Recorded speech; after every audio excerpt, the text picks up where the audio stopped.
Hello friends. Tonight we're going to take a look at my Walther PPK in 22. This is a gun that is frustratingly close to greatness.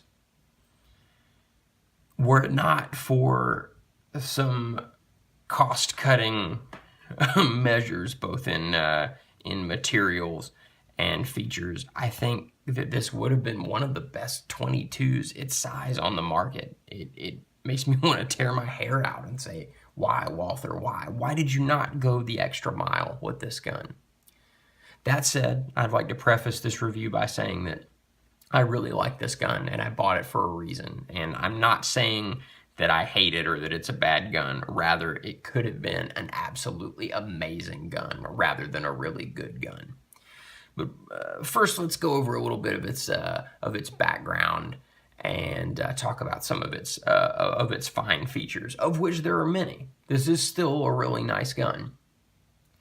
These are made in the Umarex plant rather than the Walther plant in Germany, and it's made of some suspicious materials. So the PPK-S is essentially a PPK slide on a PP frame, and this combination was brought about by import restrictions in the late 60s. The U.S. essentially wanted guns to be over a certain size in order for them to be eligible for import, and adding the PP frame checked off enough boxes that the PPK-S was able to come into the country. There's sort of a side effect of the gun being a bit easier to shoot as a result. I find it less pleasing to look at, perhaps. The proportions are thrown off a little bit by the longer frame, but the gun is definitely more pleasant to shoot than a standard PPK. I think that would probably only really be noticeable though with the 380 version. I don't think you would see any appreciable difference with the 32 or really the 22. Now the PPK-S's are made by Smith & Wesson here in the U.S. I think they were made by Inter Arms prior to that, and then I think in France before that. Some features. The first thing that you notice about this gun, and probably the reason that you're looking at it in the first place, besides the fact that it's a super awesome PPK in 22, is that it has a threaded barrel. And it comes with a handy wrench here to remove the thread protector. I really suck at getting this thing off, so hopefully, yep, there it goes. So hopefully this won't go too badly. The barrel is two pieces. We have a steel inner barrel and then a mystery metal exterior sleeve that it fits in. I think it's cool that the threads are recessed in the slide. I think that makes it look really cool, kind of like James Bond's. Yeah, I like that. There's no slide release. There isn't on any of the PPKs as far as I know.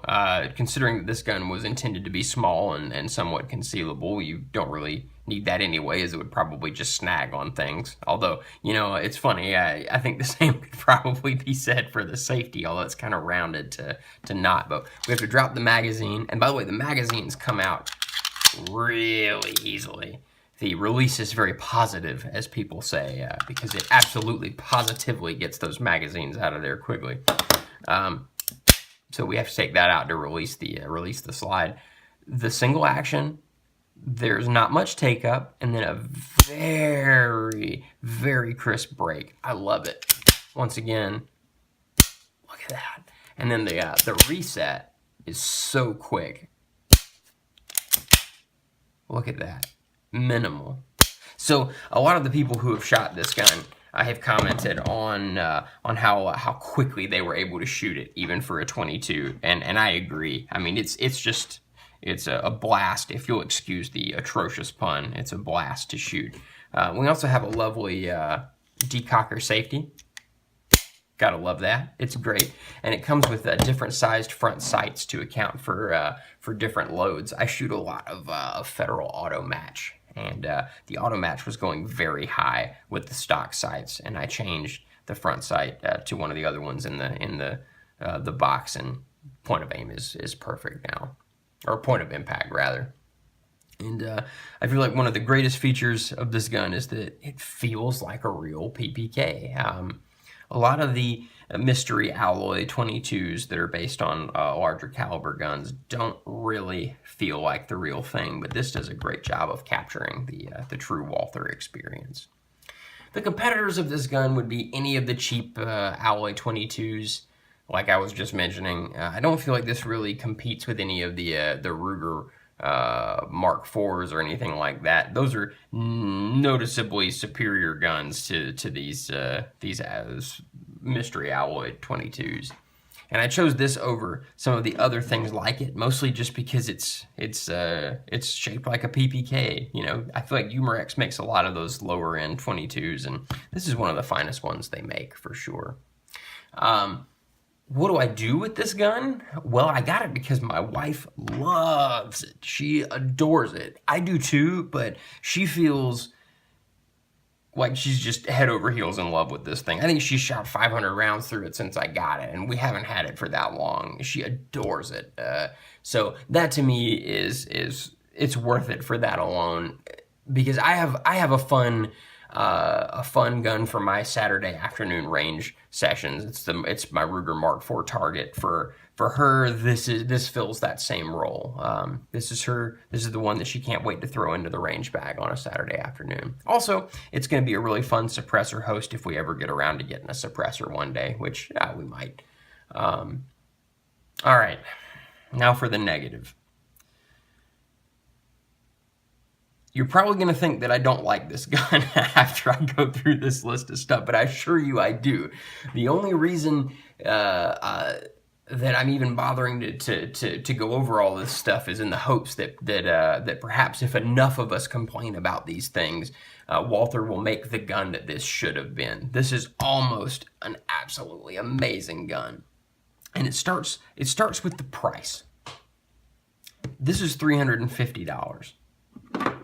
This, after the rebate that Walther was running last month, was about $400. The PPQ is, in my opinion, the absolute best striker-fired polymer gun on the market, and it's $400 after the rebate. I think $5 something without, which is still an amazing deal. So for $50 more, one can have an amazing defensive or just fun target gun in the PPQ.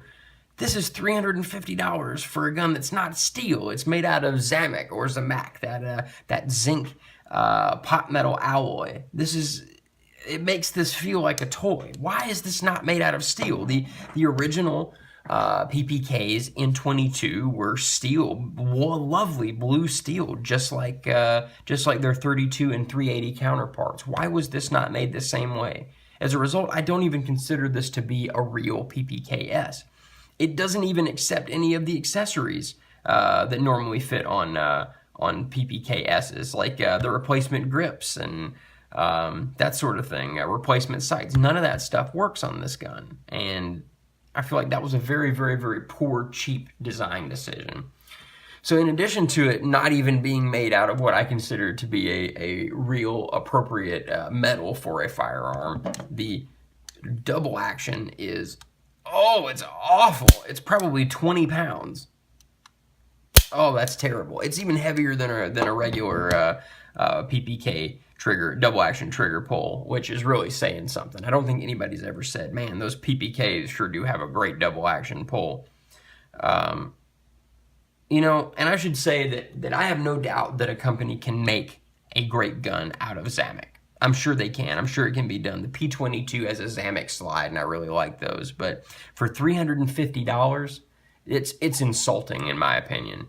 That's ridiculous. If this were $200, you would not be hearing me complain. This review would be saying, "Wow, this is the best, most reasonably priced 22 I've ever owned. It's great." Also, we have to talk about this magazine. This thing looks and feels really cheap, and for $350, you only get one magazine. Only one. And they're not that inexpensive to get more. I mean, they're probably $25, so that really irks me. And then there's not even any red to show when it's in fire mode in the safety soft. The small things can be irritating sometimes. So the overall quality of this gun is such that I don't understand why Walther didn't just go the extra mile. You know, at least put a completely steel barrel in it. Why? Why not just take the time and go all the way? Walther, why did you not do that? Walther makes some of my favorite firearms. The PPQ might just be my favorite gun. It's a toss-up between that and the Beretta 92A1. I adore both of those guns. Why did they not take this a little bit further? I like this gun when I'm shooting it. I like it when I'm looking at it, but then if I look at it a little closer, I kind of go, that looks really cheap. And I want to see them make a proper 22 PPK. Anyway, enough of my whining, my circular whining, just complaining over and over again about what it's made of. I know it's irritating, but it's pretty important to note, I think, to someone who's considering this gun that you might not be getting what you think you're getting. Anyway, that said, I really like this gun. I'm gonna, continue to shoot the hell out of it, and I'll let you know how it fares. My wife has been enjoying it so much. I'm pretty sure this will have the 3,000 or 4,000 rounds through it before too terribly long. This is her absolute favorite target gun, so I'll keep you updated. I can overlook its faults, but I can't help but wonder what might have been. And how long are companies going to keep making these terrible 22 copies of larger caliber guns? This I don't consider to be a terrible one either. I consider this to be sort of the epitome of that type of design. But I want to see companies step up their game and make something that's comparable to the Ruger Mark IV, something that's a real gun. So if enough of us complain about these things, hopefully manufacturers will start to make what we like. Thank you so much for watching. I apologize for the circuitous complaining. I will bring you more updates on this gun as I get to know it better, and I hope you have a wonderful evening. Goodbye.